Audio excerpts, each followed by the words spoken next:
for instance, a dog that's going to walk to the line, which we know in HRC is a massive thing, just getting out of the holding blind, getting up to the bucket.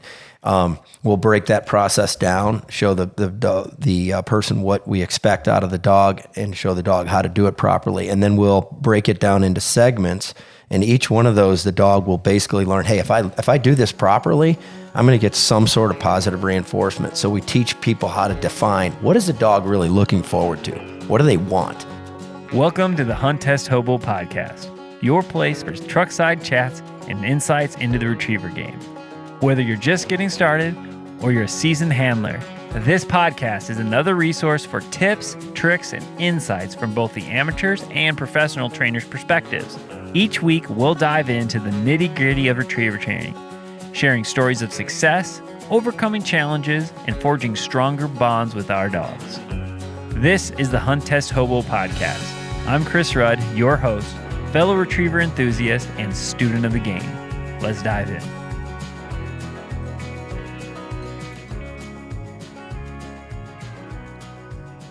Episode 3 of the Hunt Test Hobo Podcast. Today I'm joined by my retriever mentor. Sometimes I have to be careful I don't say mentor in life. Yeah, that would be a bad idea. Yeah, I'm just messing with you. No, mentor, Dan Ihrke. Dan runs Green Acres Sportsmen's Club and the dog training operation Gundog Success. So welcome, Correct. Dan. Thank you. Are you excited? Yes, I'm absolutely excited. I can't wait to spew out a bunch of great information for you. Well, for those that don't know, Dan and I have been working together for probably 5 or 6 years now, ever since I started learning the whole retriever game. Dan's been the pro that has kind of taken me under his wing and taught me a lot. So I'm really excited today to be able to share a lot of the things that I've learned over the years that I think will be really helpful to a lot of amateurs out there. So before we get into the dog training, I think it'd be really cool to for people to get to know you a little better. I know you're a second generation dog trainer. So tell me a little bit about the what your dad did and all that, and then let's jump into it. Yeah, my father was and still does is an amateur horseback pointer field trial guy. So we were raised traveling from field trial to field trial with horses and dogs. And for those that have never been exposed to this type of game, they literally will let these pointers run all over the field. They follow along on horseback, and the dogs are judged for how they run the field and kind of sort of stay with the handler. It totally contrasting to the retriever world because those dogs are out there at 500 or 600 yards hunting, and the control is just different. But yeah, we followed that circuit around my whole childhood, and we jump in the camper and go on these field trials and follow our mom and dad around in the field, sometimes ride on the braces, sometimes go off in the woods and be kids, but that's how we were raised. And of course helped my dad train his dogs, and that's how I was started. So I know you went to school. You were a scientist. I can't remember what you studied. Biology major, yeah. And then how did the connection to the Green Acres happen? Well, also let me mention my dad's a veterinarian, and so we and an avid hunter. So we also had a couple retrievers in the house, and my dad would do grouse hunting with those. He'd waterfowl hunted when he was younger, but he wasn't doing that anymore. So, we got to see how he would train his retrievers as well. So that was kind of in the dog training background. And I'm sorry, what was your question? I was trying to connect to Green Acres. Right. So when I got out of school, Green Acres had been in my family for years. My dad was a president.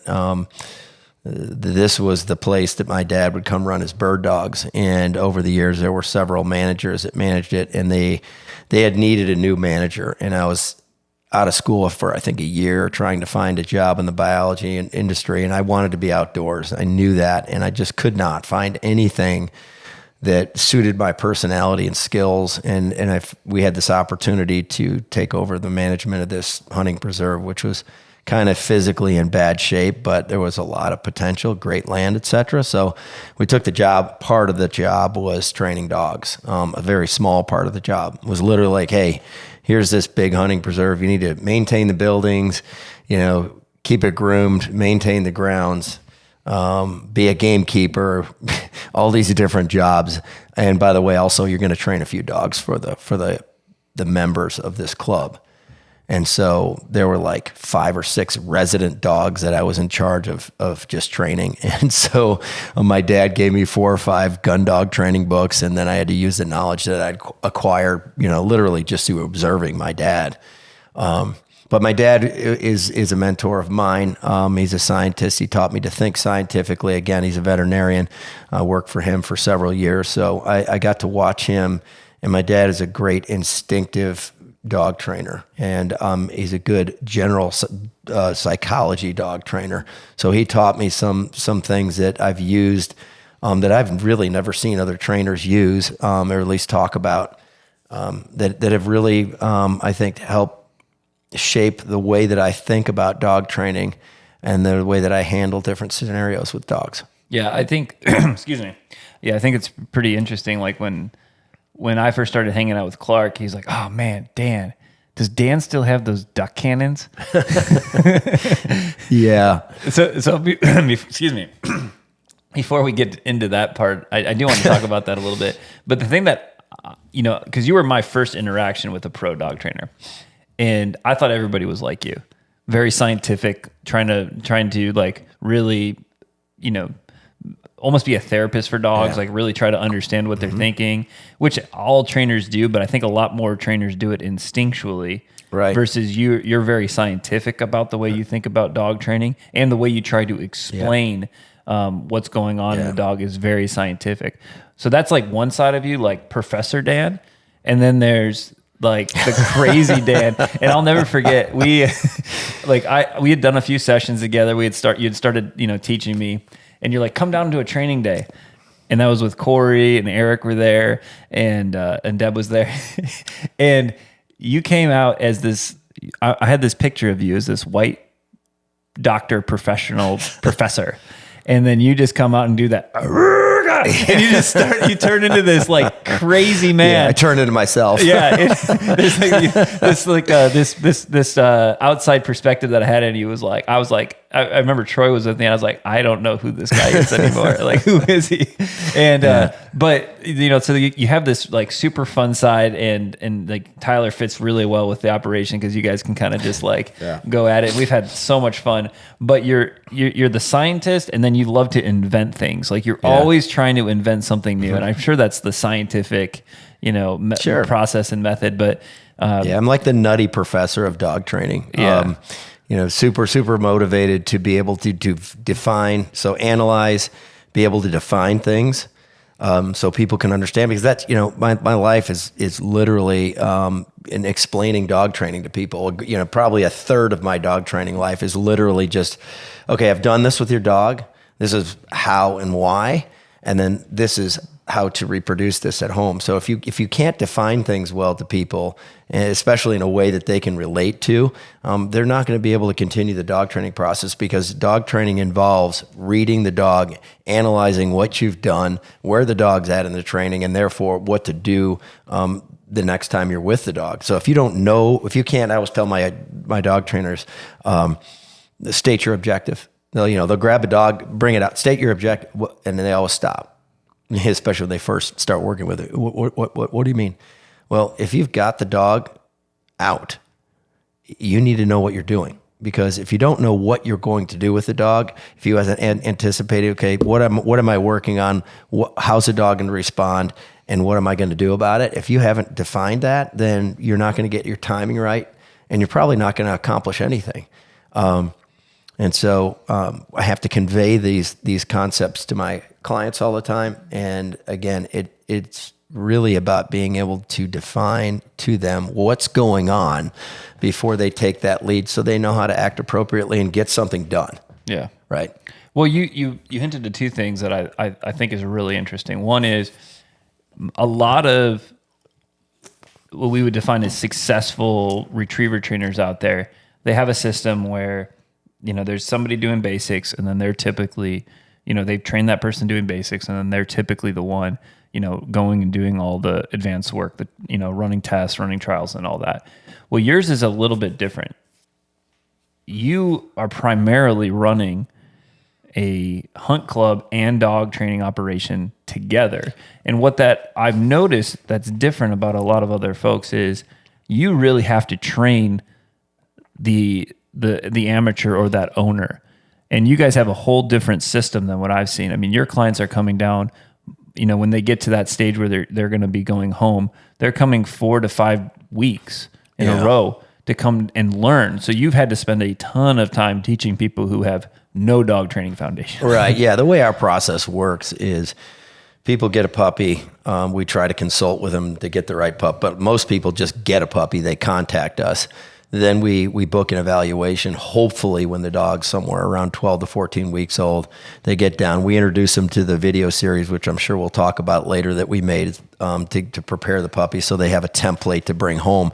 But we do a series of exercises both in the yard and the field with the dog, and we analyze really the puppy's behavior, the personality traits, etc., while we're actually training the dog in front of them. So in 1 hour, we will literally analyze the dog, train new concepts, and then come up with homework for people to take home.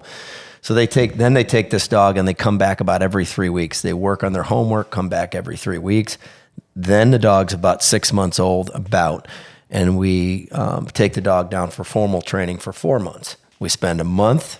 So imagine puppy grows to 6 months under our tutelage, dropped off at 6 months. We spend about 5 weeks with the dog without the owner's interaction.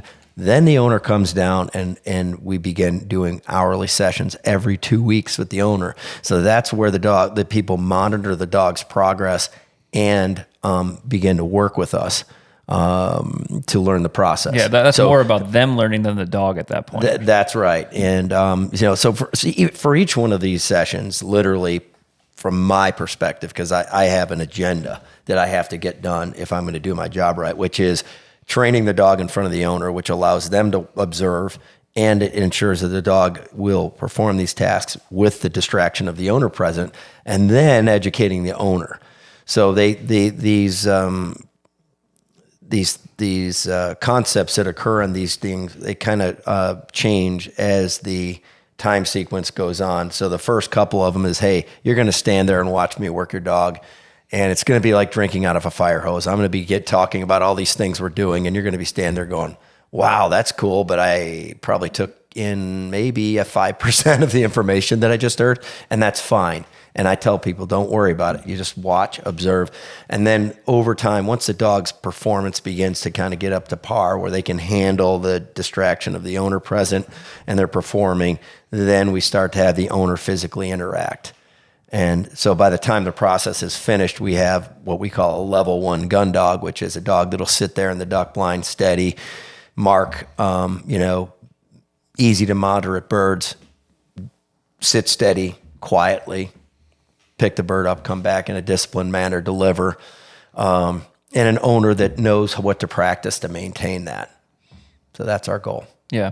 And I think the reason that I wanted to talk about this is because you, in my opinion, you're one of the strongest teachers of basics, both from a puppy foundational side to, basic gun dog obedience, which levels into the more advanced work. Sure. We go to Hunt Test all the time together, and there is always a clear difference in obedience at the bucket, obedience, to and from the line. And I think that is a key differentiator between maybe a program that's specifically worried about Hunt Test.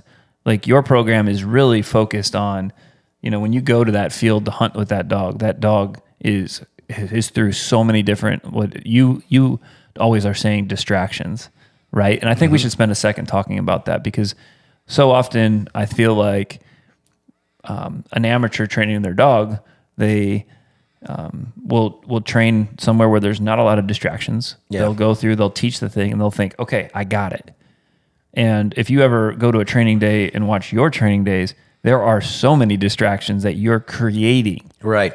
And so maybe walk us through some of those, like, if you got a dog that's at a maybe a started or seasoned level, what are some of those distractions that you're starting to implement that people could take and start trying, which is going to help them maybe tighten up obedience around the bucket? Right. So let's just talk about the way that I think about things. You ask me that question.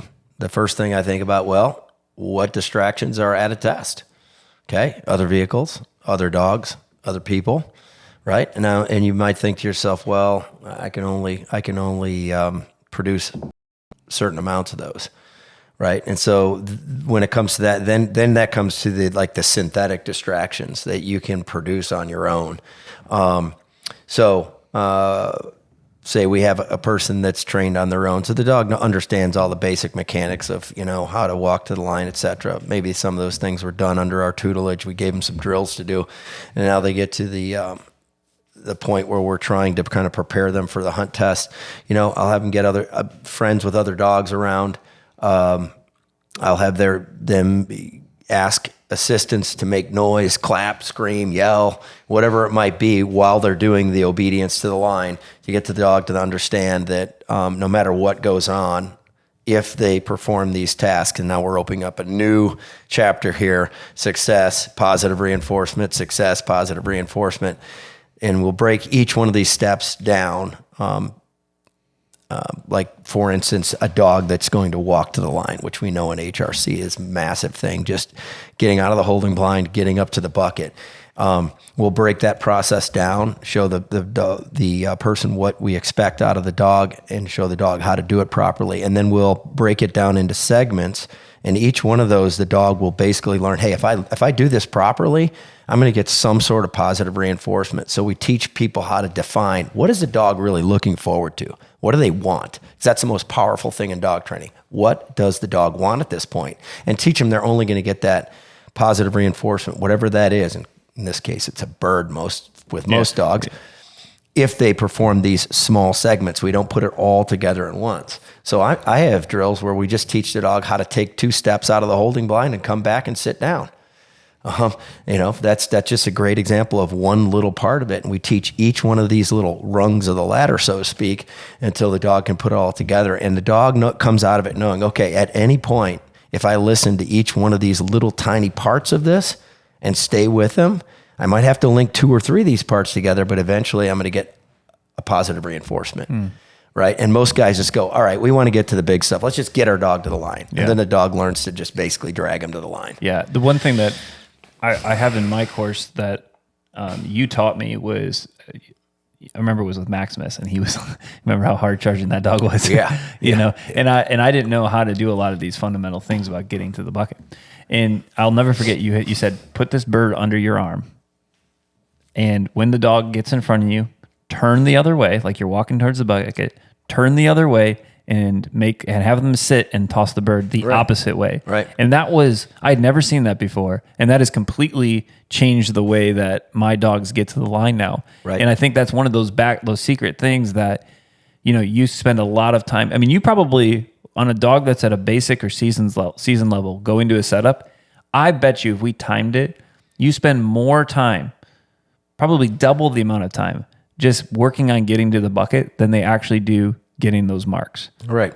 And so I will I want you to unpack some of those, unpack what we just talked about a little bit more about how don't always have the bird come from the field. Yeah. So for any procedure, okay, and we start this with puppy training.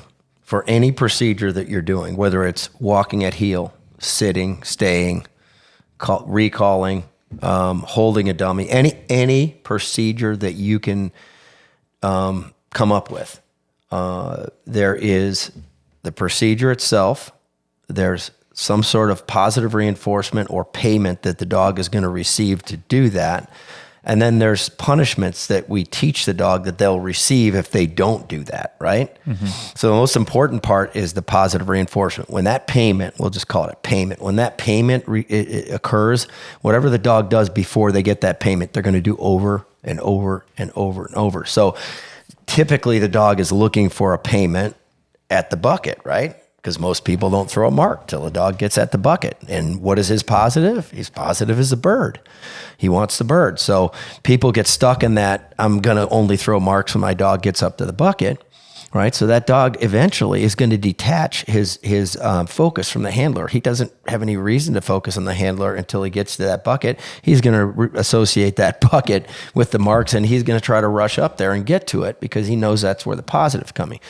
So instead of making it happen like that, we have a young dog. We'll actually either produce that bird from ourselves when the dog has successfully shown that he'll walk wherever we want to walk and focus on heel next to us.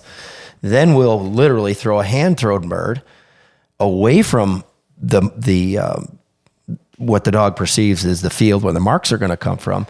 And then the dogs will learn to detach his focus from that temporarily while we're walking the line. In other words, he learns his payment's going to come from somewhere else, and it's going to come from us, and he can't get that payment until he walks nicely and performs, whether it's walking at heel, sitting nicely when we stop. So we do a lot of these, what we call them walk-ups, basically, where the dog has to perfectly heel, perfectly sit, and then we throw the bird. Number one walk-up, you hear me talk about that. That's what it means. Dog has to heel and sit first, then we throw the mark as a reward. So we use a ton of that. And we do it, like you said, we'll do a ton of that work before we even throw a mark, and we might do more work with that than we actually do with the mark in that particular session, because we're setting precedent, we're establishing, we're conditioning pattern behaviors. So eventually later on, when it's older, we'll be able to get to the line quickly because we will already have established these protocols. Yeah. And if you establish those protocols early, it makes everything so much easier later on, because then you can get to the quote unquote fun of letting those dogs go out there, get those marks and make those decisions. Yes. But if you really invest your time in basics and in that puppy stage, it will make your life and the dog's life much easier as they grow. Right. I always tell people, no matter what the training scenario, always think about the motivating factor. The motivating factor is the most powerful thing you have there. It's the positive it will be used as positive reinforcement, because you're going to give that dog whatever that motivating factor is, most likely when it performs that behavior, right? And so it's like, I call it the fight fire with fire concept, right? Sometimes the fire's too big. Water's not going to put it out. You have to put, back burn or whatever. You have to fight fire with itself. Right. So you're going to use the power of whatever's compelling that dog, whatever's driving that dog to actually get it to perform for you. They link getting that big positive with performing for you. So from day one, and that's why this puppy training is so important, we portray that to our puppies from literally the first time that we touch them. That is portrayed to them. Hey, you want to get down? I'm holding you. You want to get down? You want to go see the other puppies, do whatever you want? You're going to calm down first. So like literally the first time we pick up our dog, it's learning, hey, this guy's going to ask me to do something, whether it's physically asking me or verbally, and I got to do it to get what I want. As soon as I do it, boom, instantaneously I get what I want. Yeah. So we become this gateway in the dog's mind to them getting what they want, and eventually we start out again almost like a physical gateway. The dog says, I want this. Oh, I have to do this. Oh, cool. I get what I want. To eventually a mentor. And that mentor figure is basically saying, look, I'm going to present you with a scenario, okay, like a no-no drill, right? Get that puppy out there. The dog already knows a bunch of prerequisite stuff, right? It's going out, pick birds up, come back. Never gone over an obstacle, and yet now we're a mentor. We're going to teach him how to go over the obstacle first. We're going to teach it. Hey, here's how you get up. Come on, follow me. You've followed me before. Boom. Pretty soon we're over it a couple times. Now we throw a mark, and after teaching the dog to go several times, and he goes the wrong way, and we stop him with the lead. No, buddy, that's not the way to do it. And we simplify it a little. We throw it so it's pretty much impossible for them to fail, and they go over it and they get a success. Now they got that retrieve, what they wanted, right, our way. And that's one of the things that you realize, all good trainers are doing that. A lot of them just don't define it that way, but that's what we do.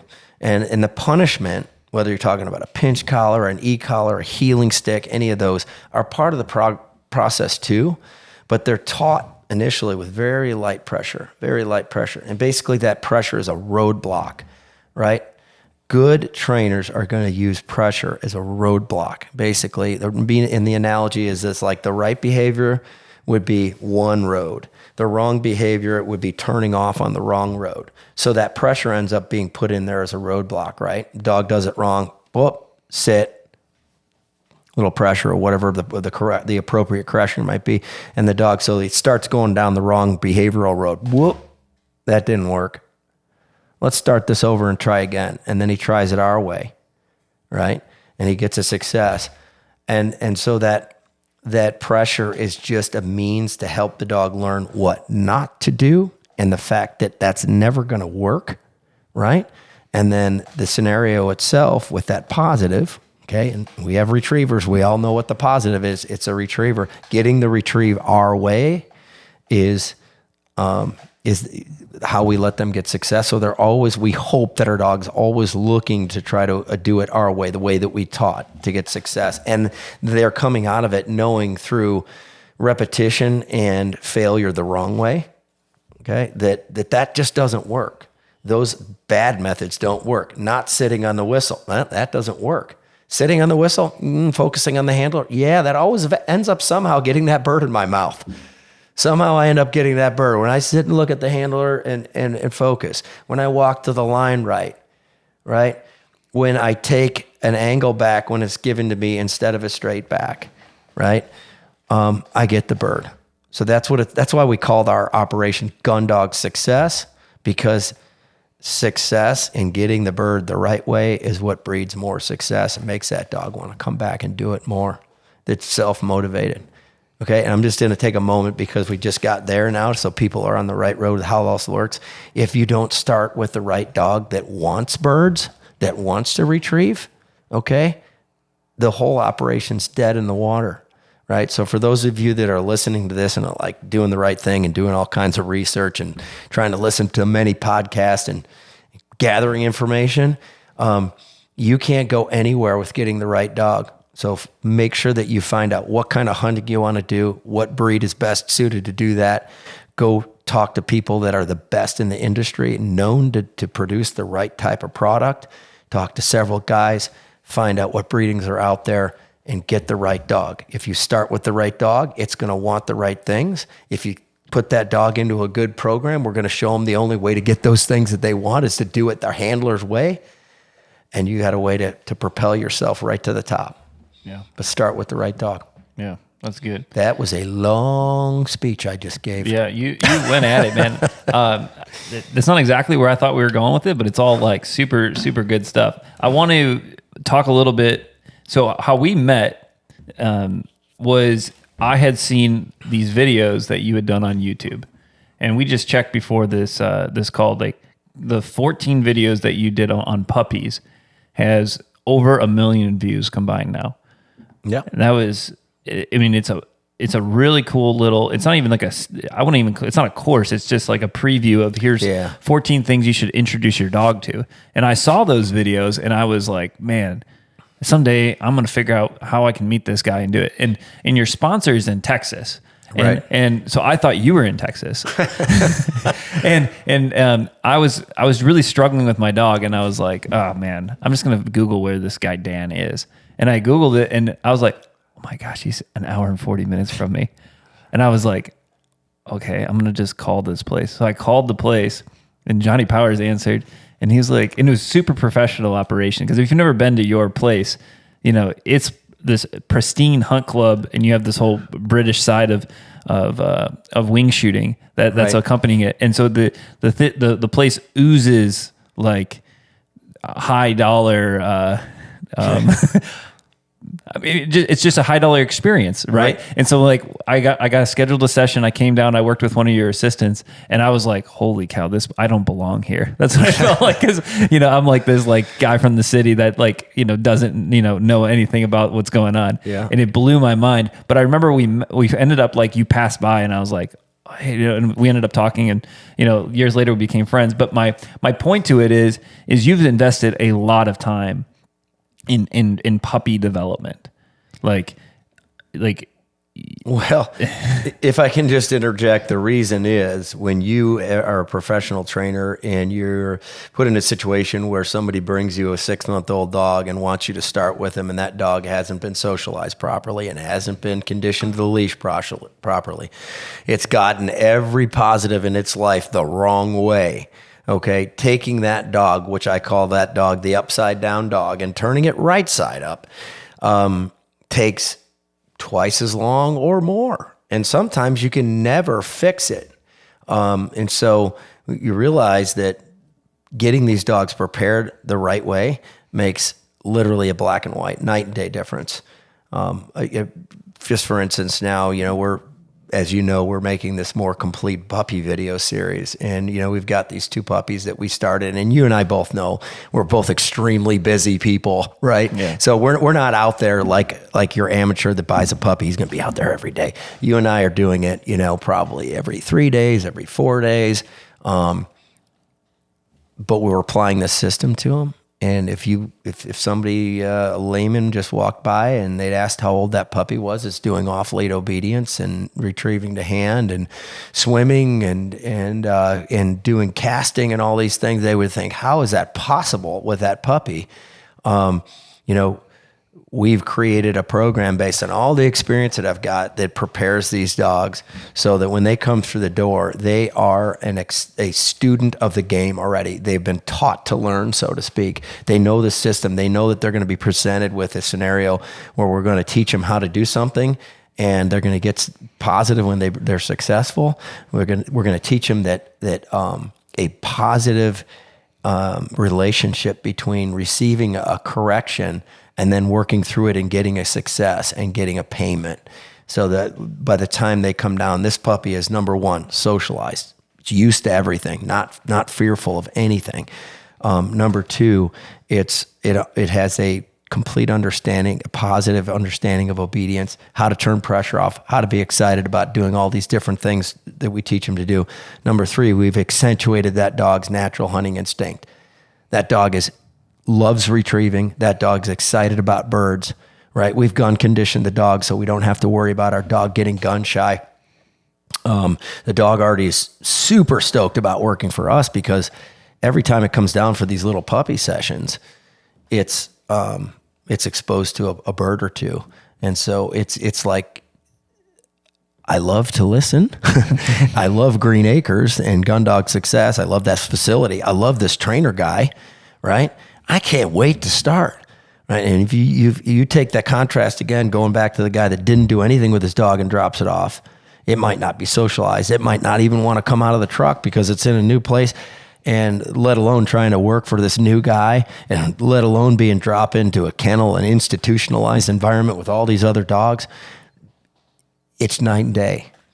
So that's why we work so hard with the puppies to achieve, even if it's an eighth of what I would do with my own dog, even if it's an eighth or a 16th, we can still cue right off of that and roll if the basics are done. Yeah. Socializing, conditioning in the leash, and just a little bit of accentuating that dog's natural instincts.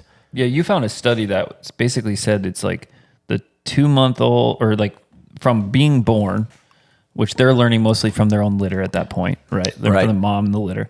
But from that 2 month to 4.5 to 5 months is the most learning that dog is ever going to get in its entire life. Yeah, it's absorbing information the fastest and changing behaviors based on that, the fastest rate. Yeah, and it's kind of scary, because you realize, that you have high priority to do things with your dog at this stage, and I don't want to make people with puppies nervous they're going to make a mistake. It's just that you don't want to neglect this time period and just crate your dog and say, well, I'm just going to wait until I send him to that pro. He told me not to do much with that dog. Well, you know where that comes from, because that's the old school. I've heard a lot of trainers, I'd rather they do nothing with that dog because they'll screw it up. And there's some truth to that, because if you try to do the puppy training wrong and you got everything backwards, then the trainer's going to have to rewire your dog.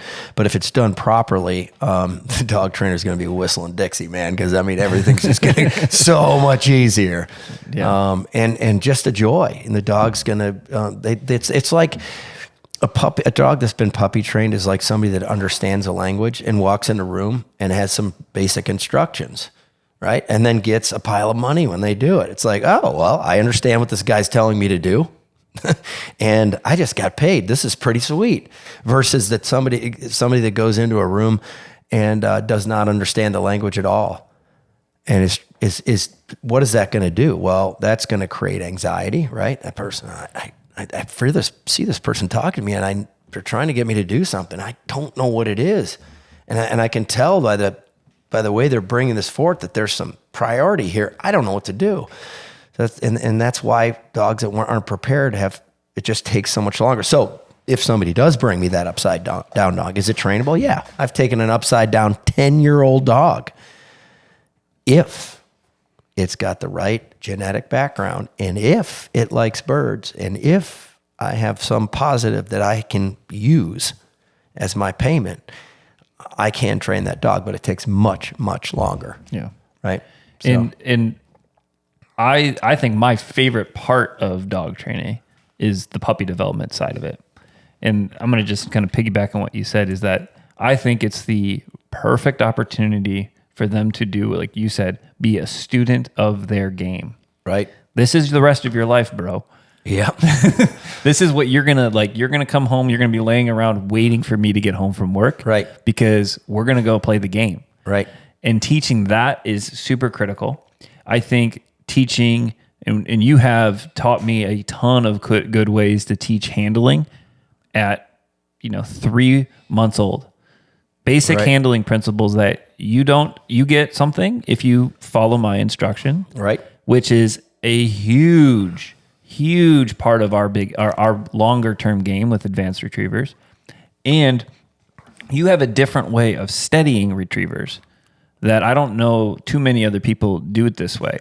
And I'll kind of unpack it and then you can jump off because this is how I've learned it. So I think maybe hearing it from me can help another amateur. But we steady with treats before we steady with a bumper. Right. And that's not just sit for your food, which is a pretty common, puppy thing. You sit before your food. But we add all these other layers of steadiness, of pressure on, pressure off before you get your reward. Mm-hmm.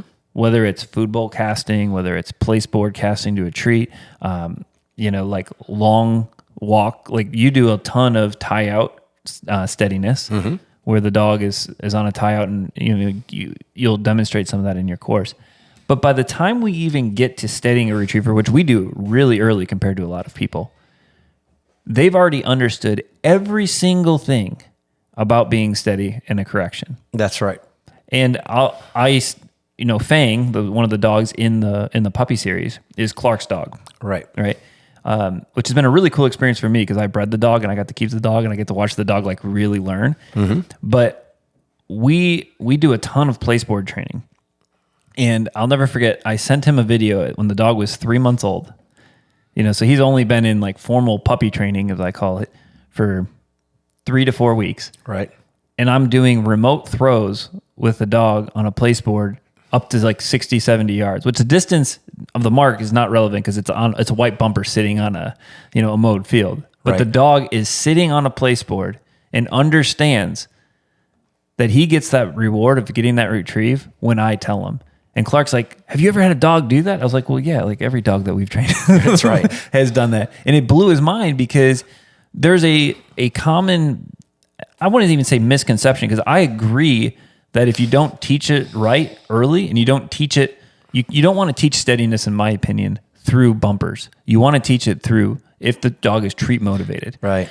Because it allows for them to get all those things built into program that into their dog, that when you transition that to bumpers, it's no big deal. Yeah. And as an amateur, I have to throw a lot of remote marks. That's a primary thing that I have to be able to do. And it's such a cool thing because you never have a struggle with line manners because you've taught it at 3 to 4 weeks. But before you did that, we should talk about how we've built a ton of momentum with retrieving first, and then we layer that on. Right. There's always a balance between momentum and control. And any good retriever trainer is always always on that teeter-totter with the dog is, keeping them excited versus keeping them in control. The more control you get, typically the less momentum, and then you reach this equilibrium point. So like the dog that's like a grand champion, ready that as a trainer, he's going to walk up and smack this test. He's reached an equilibrium with his steadiness, with his bird handling, with his marking, with his blinds. But yeah, for each one of those elements, you have this, just like your little switchboard here with all the little dials, you get them perfectly balanced. And okay, now we're ready to record. Slightly on the momentum side. Yeah. Well, that's your style. Yeah. And see, that's one thing that my dad drove into me when I was young, that I guess it's almost an instinctual thing for me now. When I watch a dog, if that dog is not truly doing it because it wants to, you can see instantaneously. Somebody that's handled many dogs, is the tail, what tail set do we have? Where are the ears? Are they pinned back? Is the tail down? Man, that dog's just doing it because some guy made him do it. But when that dog walks up to the line and sits perfectly steady, like you're almost thinking, as an observer, is that dog going to go? He sits that steady and watches the bird, and then he's released, and dirt flies, rooster tail in the water coming up behind that dog, and he's flying, and he picks that bird. I'm getting chills thinking about it. You talk about somebody that's motivated, when you're talking about it and you actually get chills, it's getting you going. That's what's positive to me, is to watch that. That's the style, the composure during the marks, and then the style during the performance. And imagine that dog go out and pick up, remembering those marks, with a little help from the handler to tell him which one to go on, but no problem remembering the marks, keep maintaining discipline all the way out, taking a straight line through suction factors, and then coming back and not even trying to like manipulate the handler at all on the blind, just coming back and being like, where are you standing? Which indicates where we're going to line them, right? The dog knows that. Where are you standing? Oh, you want me to go here? And they just settle in, and then maybe just a little bit of micro adjustment and a nice quiet send. No, back, like I'm forcing you, just back. Dirt flies. Dog's a little off, whistle. Super fast sit. Dog turns around with like freight train, like the headlights on a freight train, man, staring at you like, I want the information. Where do you want me to go? Right? Focus until that hand moves, and that dog rockets off again 2 or 3 times. Boom, the dog's on the blind coming back. When you see that, that means that dog was nurtured from the time it was a little puppy, and it was mentored by somebody who cared, and it was out of the right bloodlines.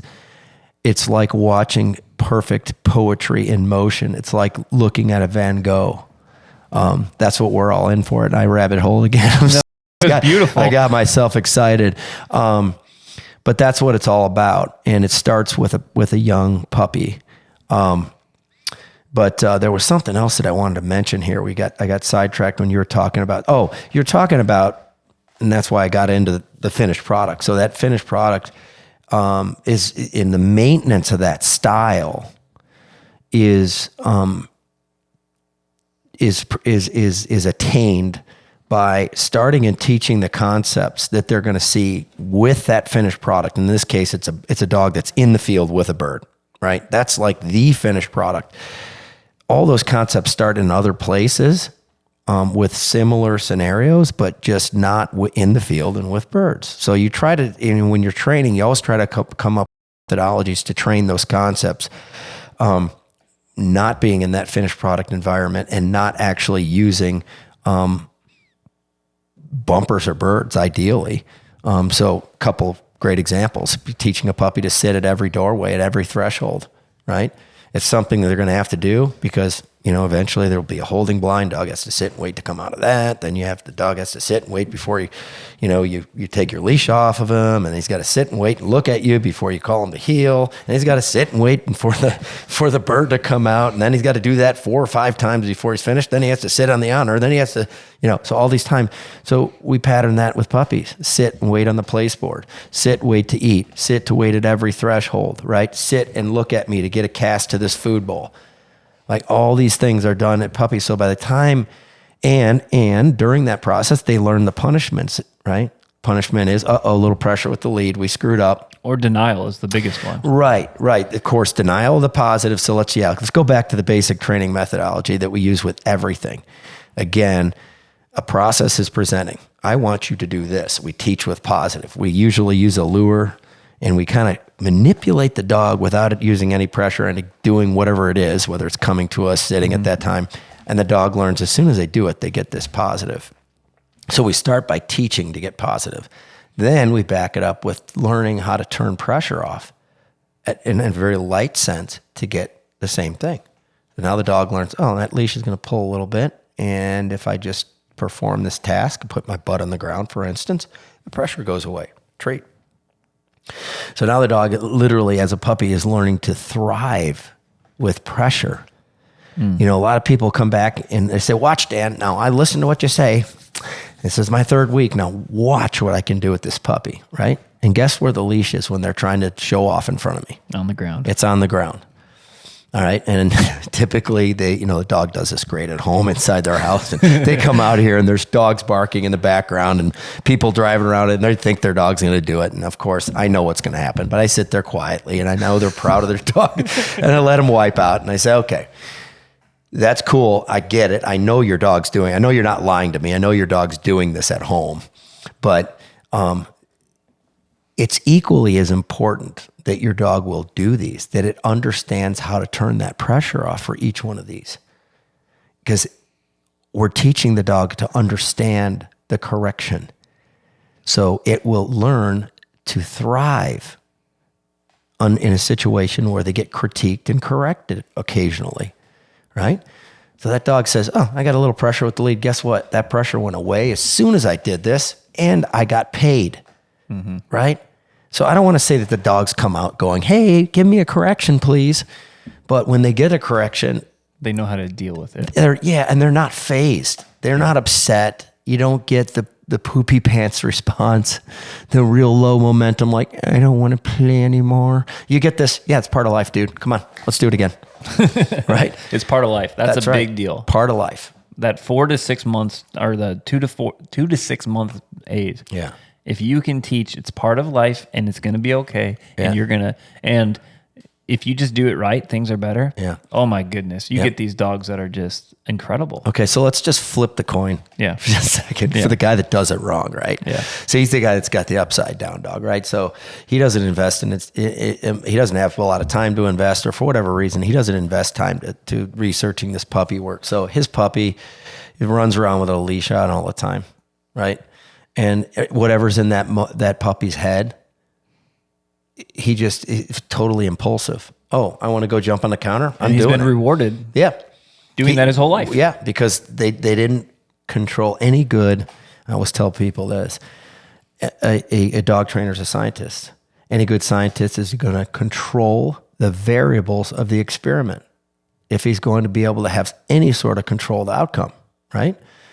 For instance, if I'm a cook and I'm cooking eggs, if I can't control the temperature, dude, my product's going to be, I don't know what, right? So when you let that puppy just run free, right, and you're not controlling the positives, where his food is and where he can get it, all those things that he's getting, your dog is just going to just go on impulse.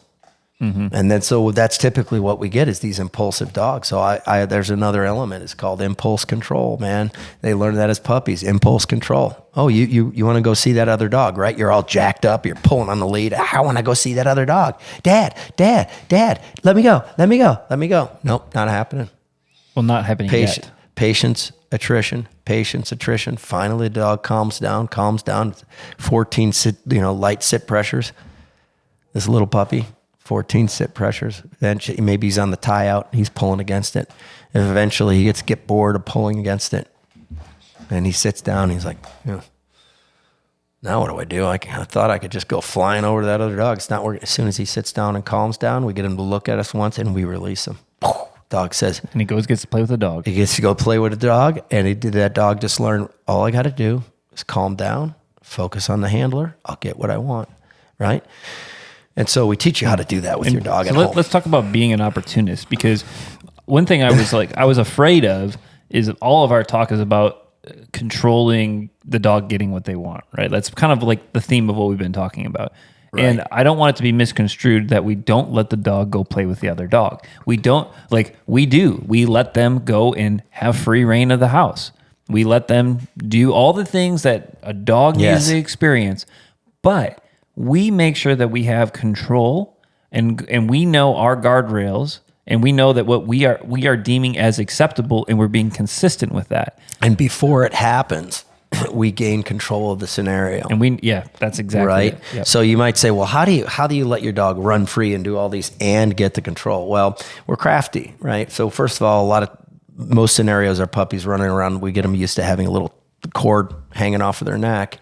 In the house all the time. Yes. Whenever they're out of their crate, that little cord is on. Yep. And they learn to live with it. And if you start when they're 8 weeks old, they don't know the difference. And so they learn to run around, and usually it's one without a little loop on the end. It's not going to get caught anything. And we're watching the dog. Young puppy, you shouldn't be taking your eyes off of them anyway. But when they're out and about, before we ask them to do something, we walk over and just gain control of the leash.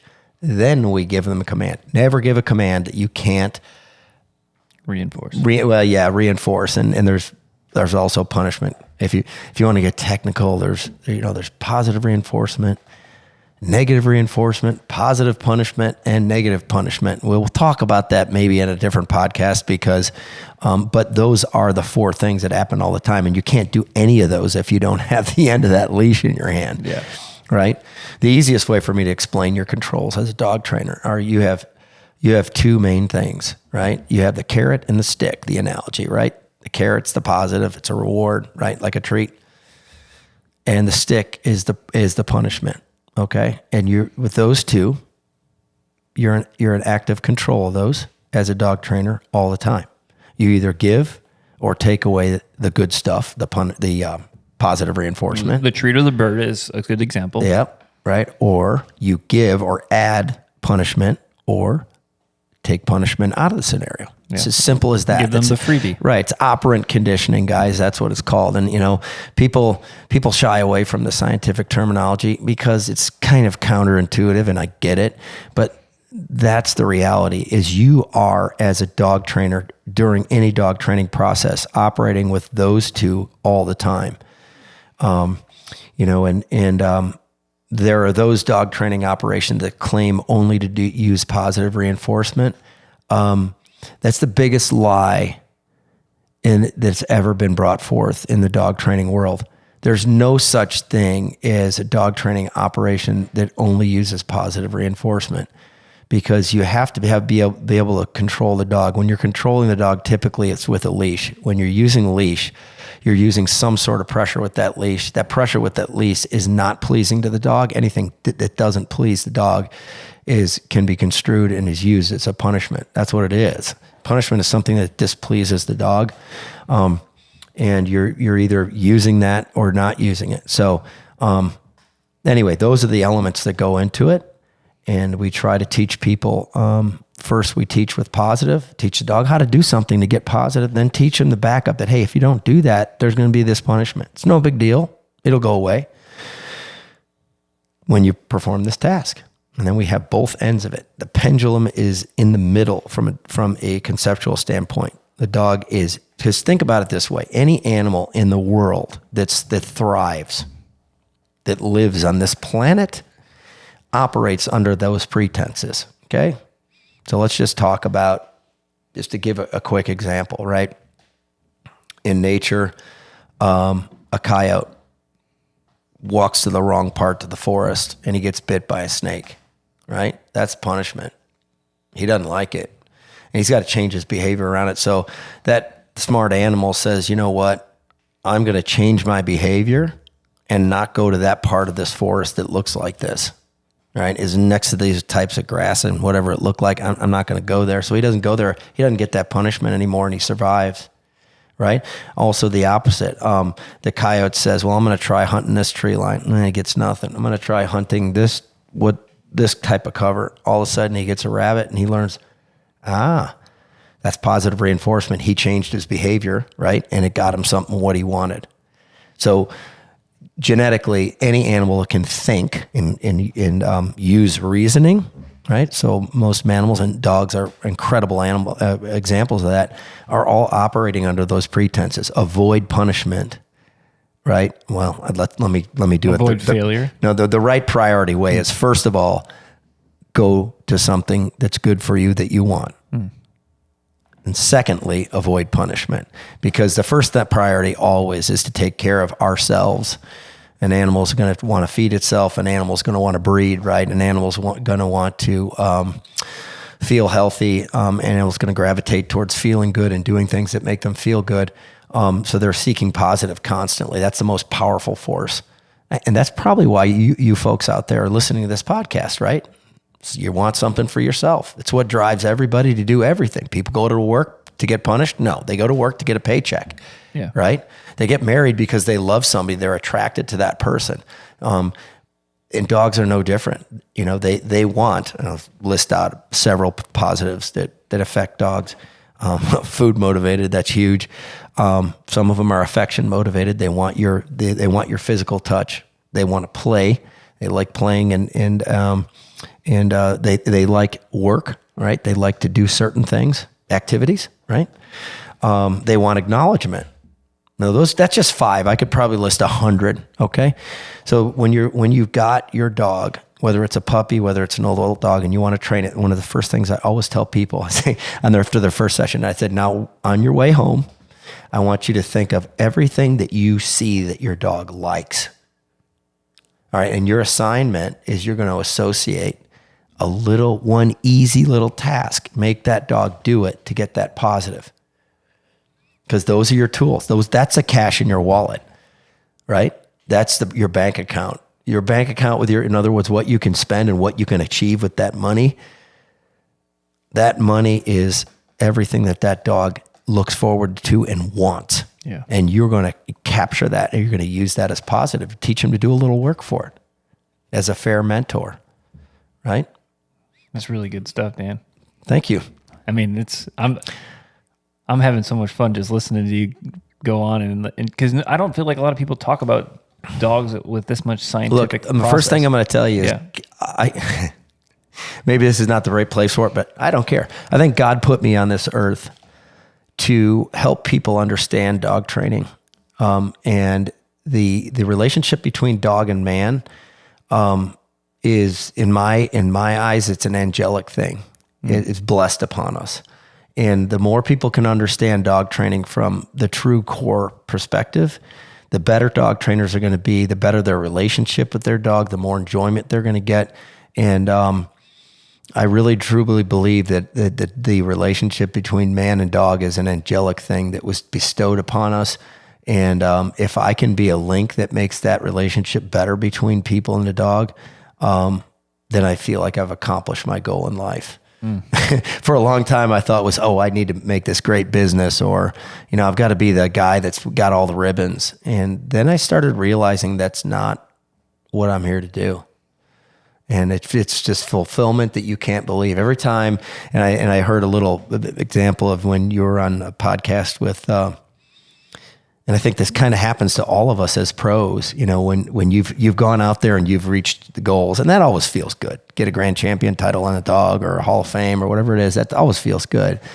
But when you have somebody that's working with you, that's learning, and they appreciate it, and you can watch them employ the techniques that you've taught them properly and attain a goal, and you observe the happiness that you have been part of, it's more fulfilling than any other element that you've done. So that's why I'm doing it. Yeah. I mean, it's apparent. It's why I'm, even sitting here, and Tyler's starting to have a lot of success in the game, and, that's all attributed to, his motivation factor, right? Like, he's extremely motivated, but you've given him such a amazing foundation. And you guys, I love watching you guys talk about dog training. Like I've seen you guys talk about something and change the way the program is, just because of that. We're never afraid to make it better. Yeah. That's another thing. Pride gets in the way of ego gets in the way of so many things in life. And I see a lot of trainers that are they could or amateurs, pros, what they could make their program better if they would just realize that some things could be better. And so that's one of the things that, like, my major positive reinforcements, like what makes me get up and go out with the dogs every day. I can't wait to try new things.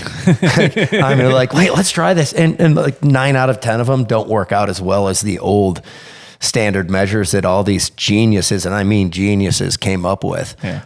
But occasionally you'll hit something that works. And I know that you've seen 2 or 3 little idiosyncrasies in my program that truly, like, almost magically work.